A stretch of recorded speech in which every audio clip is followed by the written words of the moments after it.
Hi everybody! So in this video, I just want to go over the final draft of the paper that I created. So I had given you a first draft when we were working on that last week, but now I have turned my paper into a final draft for us to look into. So here it is, Robot Revolution, Are We Being Replaced? And in the first draft, I had the first section filled out for my because reason, but now I have all three. And I just want to show you a couple things to keep in mind as you work towards a final draft like this. So obviously the title page. And then I just want to kind of go over the sections that should be in your paper. Your title comes again, and then you have your introduction with the three parts. The hook, which you can find advice for in the English Common Module on essay writing. All of the English Common Modules are in a widget here on our homepage, so just scroll down to them. You can find CSET there as well, APA, but the essay writing, that's the one that contains, oh my goodness.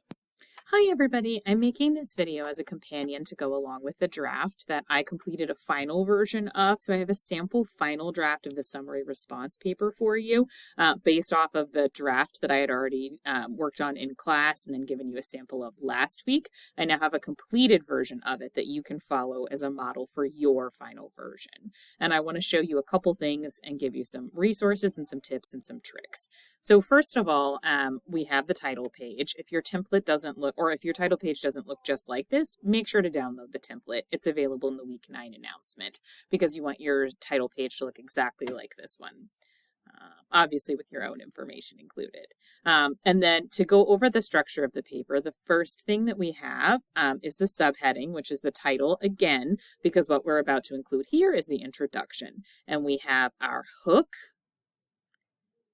And then if you need a technique, this is an example of throwing out an example as a hook technique. If you need to look at those hook techniques again, they are available on our homepage in the English Common Module. So when you're in our homepage, if you scroll down here, you can see the English Common Modules are available right there. And there's one on essay writing. That's where the hooks are located.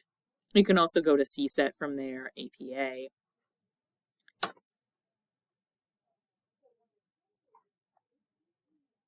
So this is the intro, there's the hook. The next section is going to be our two different perspectives on the topic. So whatever topic we're exploring, you want to list the two different ways that you can kind of look at the particular topic. And you're going to include that as your background. And then lastly, you're going to have your thesis statement that answers with your response and your opinion, your answer to the question that was raised in the reading I assigned you. So it might be, is social media bad for you? It might be, should we be concerned about measles? This thesis statement is going to answer the question asked by that article based on what you learned in your research of the two articles, the one that I gave you and the one that you found on your own on the databases for the literacy assignment. Then the next section is going to be a summary of one of your articles. And then the next paragraph is going to be summary of the other. So you're going to have two distinct summaries, one for the article I gave you and one for the article you found on the databases. And then the next three sections are going to be your because reasons why. So if you look at your thesis statement, for example, mine says basically that automation does seem like it's going to be a threat in the future. And you can see my reasons why are because of the introduction of artificial intelligence, because advancements are happening at an alarming rate, and because a variety of jobs, not just one particular sector, is being impacted. So those are my because reasons, and I'm writing a paragraph for each of those. And you'll notice that these are highlighted. They're highlighted to show you that these are following CSET. The yellow sentence is the claim. There's one per section. So like in this section, in this reason section, I have my claim. And that's where I start because that's the point I'm trying to prove that supports my thesis. Same deal. Same deal. Then if you follow along, you can see that I have C-set paragraphs. Now, some of them are C-set, some of them are C-set set, some of them are C-set set set set. I have a couple, I think I have one that has 3 pieces of evidence. But for every piece of evidence in blue, there is a setup in green before it, and there is a tie-in in purple after it. And you can see that borne out in every single section. You can see that sometimes the tie-ins are longer than others. You can see sometimes I need to add more context than other times. So this whole section, I needed not just a signal phrase, but a whole sentence to establish context. Sometimes that happens, but the pattern remains. We have a single yellow claim, a green setup, a blue piece of evidence, followed by purple tie-in. And that's borne out in every section of the body paragraphs. So each of the body paragraphs, the paragraphs that are supported by evidence, are following that format.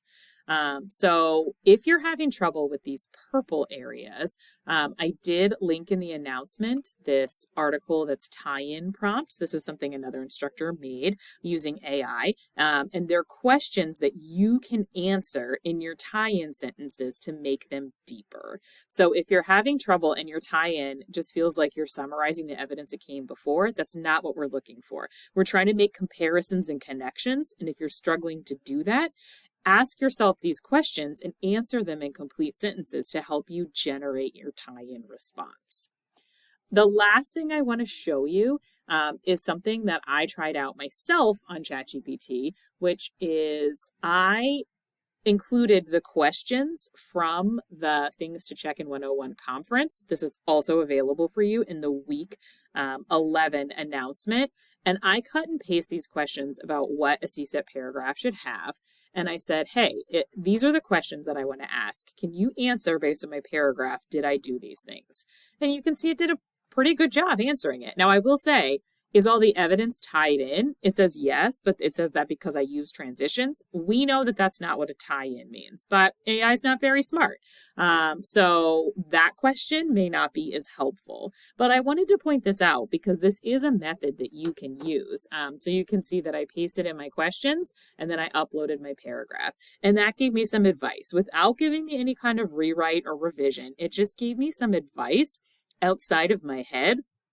So if you were struggling, like if you struggle with checklists because you're like, well, I think I did everything, but then I look at my rubric and it turns out I didn't, ChatGPT is something that you can bounce those ideas off of to see if your baseline understanding of whether or not you've successfully completed a task is accurate. And again, it may not always, we can't always trust ChatGPT. It's the same as working with a tutor where you're like, I don't know if you're telling me the right thing.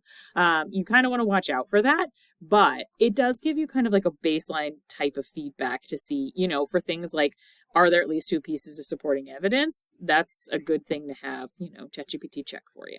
Okay. So those are some tips and tricks.